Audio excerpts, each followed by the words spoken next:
Well. I know I've got a lot of, well, at least a couple now, of American viewers.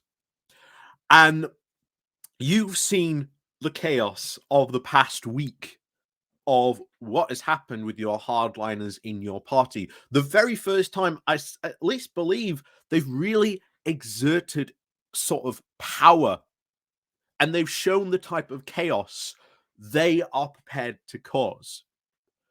Now, remember, we've been dealing with that type of chaos since 2016. That type of chaos you saw in what, 4 or 5 days, I believe it was, trying to elect that speaker. That's been going on in the UK democratic process since 2016.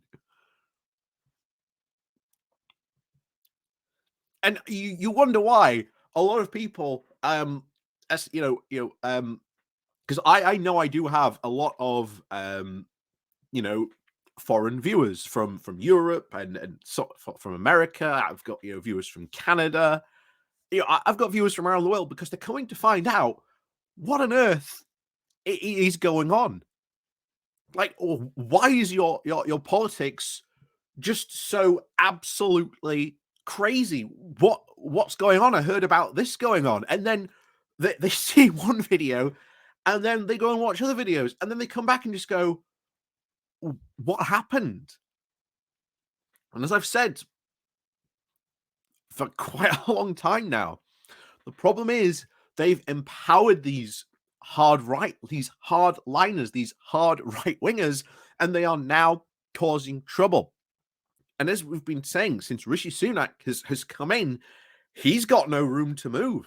He can do nothing. And these groups, these hardline groups, all these different factions that we've constantly talked about in the Tory party, they hate him. They want to get rid of him. They're looking for any excuse possible. And guess what? We've got two big ones coming up. First of all, we've got the small boats crisis. That's going to be one that they're finding out. And of course, we've got Brexit.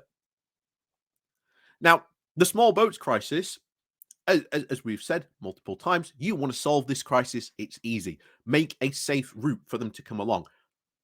Small boats, done. No longer a thing. Once you have that safe route, it's done. But of course, these hardliners do not want that. So they've pushed more and more these very hard draconian laws. And guess what? Still doesn't stop small boats coming through. People still want to come here. You can't stop them as much as these hardliners want. That's why Patel was doing all this stuff and she was seen as a failure. Suella Braverman, currently the Home Secretary, being seen increasingly as a failure because she cannot get a grip on these small boats. Brexit.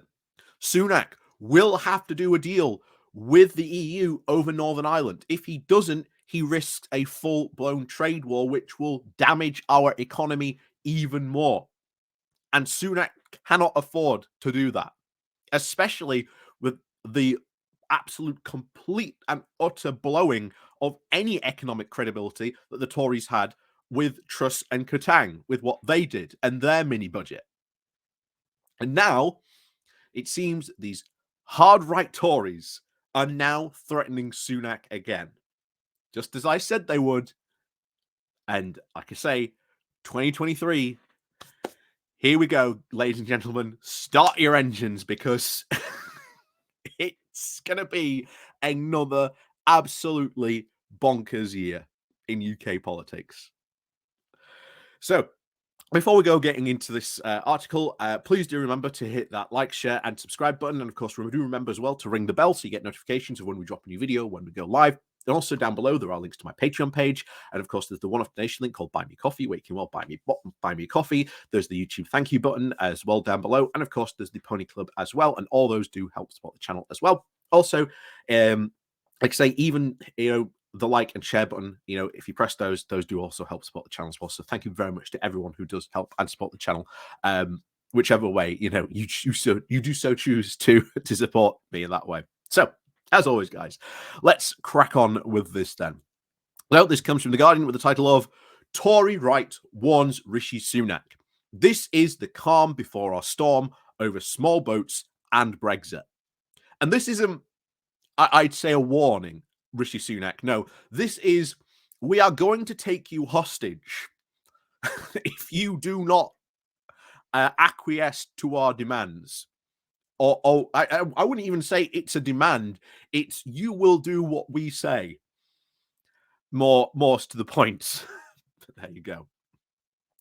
So, senior Tories are warning Rishi Sunak that he is enjoying the, quote, calm before the storm, with his own MPs already plotting him to tackle him over immigration and a beleaguered plan to, quote, secure Brexit freedoms. The Prime Minister spent Saturday attempting to show his commitment to easing the crisis in the NHS for one of the 5 pledges he made in his New Year's speech. By holding a summit with his health service figures, the delays to discharging people from the hospital, social care shortages, and of course the A&E crisis, all waiting lists were discussed at the NHS Recovery Forum. Sunak told those attending that, quote, boldness and radicalism would be needed to solve the pressures. He also invited unions for talks with the government departments on Monday about next year's pay settlements as he battles to end the rolling NHS, rail, and postal strikes. He has represented the biggest wave of industrial actions in decades.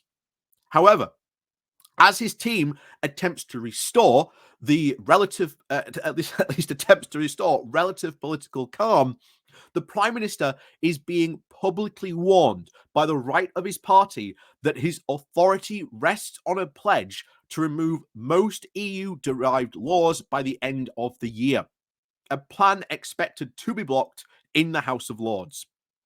Other Tories are already preparing to amend new laws to tackle the issue of small boats crossing the Channel, with some planning to target the influence of the European Court of Human Rights. Close allies of the former Prime Ministers, Boris Johnson and Liz Truss, are among those agitating over Sunak's direction, with some warning in private that he has to show significant process by the spring to avoid a fresh outbreak of internal warring over the rocked Conservative Party last year. Sunak's allies said that he would now spend much of the next year trying to erase the memory of perma-crisis in the party.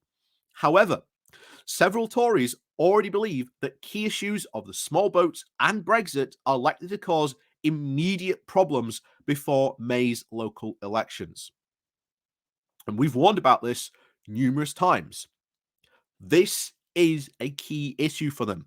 We've got the Northern Ireland Protocol Bill, and of course, you've got the EU Reform Bill, with all those thousands of laws that Jacob Rees-Mogg just wants to get rid of. Both those are going to cause huge problems if you pass those. They are going to have big consequences and hits to our economy. Potentially, especially the Northern Ireland Protocol Bill, if Rishi Sunak is actually serious about passing that, that could potentially start a trade war with the EU. And it is a war we are not going to win because we are the smaller economy. And Sunak does not want to do that. So he has to do a deal with the EU. But of course, these hardline Brexiteers are not going to allow him to do a deal. We already saw, again, just last month, the fact that they freaked out over the idea that Sunak might be considering a Swiss-style deal. So they are already lining up to cause trouble. Already. And as I said to, about the American situation, just because at least that part of the saga is over, they're going to cause more trouble. They are absolutely going to cause more trouble in the US House. I can guarantee it, because it's exactly what our hardliners did over here as well. And they are still doing this now, even in this, threatening Sunak with these actions. If you do not do this, we are going to kick off. So back to it. So Sunak's got to take risks, but that is not in his nature. And he has a very risk-averse chancellor, said a former cabinet minister. You get to May and a bad election result. Then you get a 2019 red wall intake seriously concerned about their seats. That's when it's all going to kick off. It's really the calm before the storm at the moment. With Tory MPs increasingly worried that support will rise for the Reform Party figures on the right are already trying to focus on a pledge to remove most EU laws from the statute book by the end of the year. There have been persistent rumours that the retained EU law bill will be watered down, with officials warning that it's time-consuming, unpredictable, and potentially dangerous exercise. As we've talked about that bill at length several times before. It is an absolute nightmare. We just did almost about 30 minutes just very recently about Will. I think it was an article from Conservative Home about that, just about some of the chemical industry reforms that they want to get rid of. And you're like, some of these reforms are protecting the environment, public health, and safety. And those are apparently, quote, again, to people like Rees-Mogg, protectionist.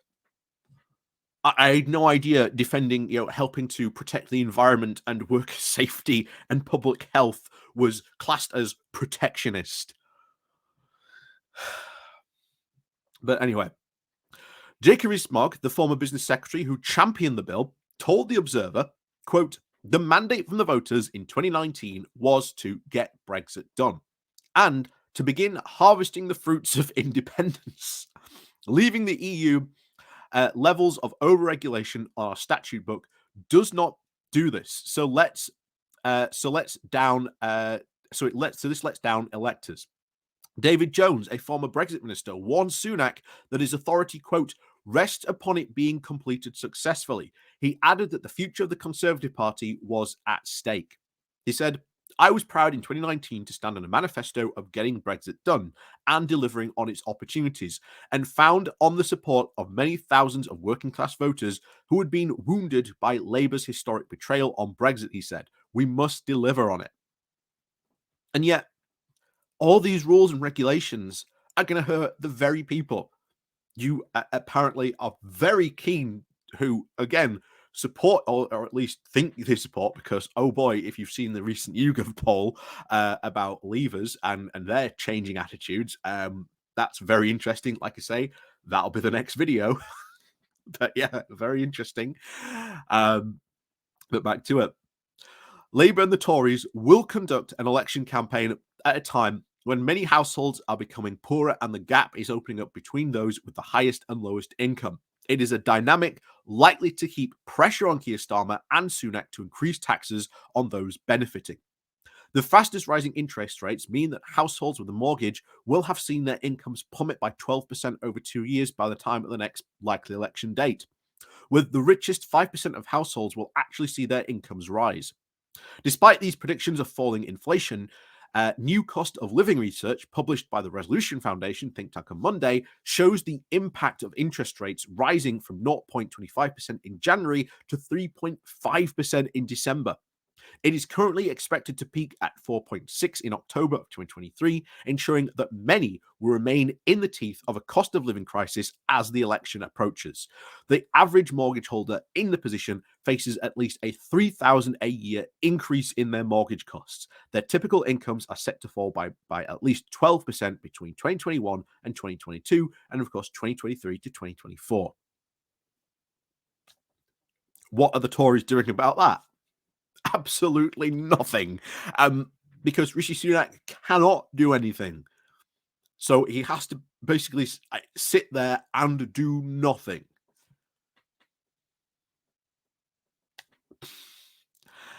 Much of the surge in the savings and investment from the higher interest rates income next year will be captured by the 5% richest of households, seeing their incomes rise by at least 4% this year and the next, while even the rest of the country gets poorer. However, their assets, including their homes, may fall in value. So, as we can see, They're already prepared. They're already prepared. I've said it. There's going to be a general election this year. The Sunak's going to be left with no options. He can't control his party. He can't do a thing. He has to go to the electorate. He has to have a general election, one that he will lose. And if they ditch Sunak, if they, vote him out, if the Tories vote him out, which again, highly likely, then whoever gets put back in will be forced to call a general election. They know they can't get away with it. Even as we've said very recently, they put, for some unknown reason, they decide to put Boris Johnson back in to try and save the party, which again will not help. It's not going to help them. It's absolutely not going to help them. But this is essentially the sheer madness that we are in at the moment, because you've got a hard right faction that wants to push their ideology as hard as they can. Damn reality, we plow on regardless. That is their action. That is what we have seen throughout Brexit. That is what we've seen throughout all of these hard right liners, both here in the UK, and we are seeing that now play out in America. And we are going to see it definitely play out in America, certainly this year. They've already shown their willingness to do so, and oh boy, will they do it. Take it from someone who's been seeing this happen in my own, parliamentary democracy since 2016. I can see what's going to happen next, because I've seen it happen here like I say, since 2016, and it's still happening now. The fact that you've got this hard right now basically making demands of Rishi Sunak about Brexit and, of course, these small boats. So, as always, like I say, we'll wait for this storm to be over. And oh boy, what a storm it is going to be. But as always, guys, like I say, thank you very much for watching. And of course, please do remember to hit that like, share, and subscribe button. And of course, down below, there are links to my Patreon page and one donation link called Buy Me Coffee, where you can buy me coffee. And as always, thank you very much for watching. And of course, we'll see you all next time.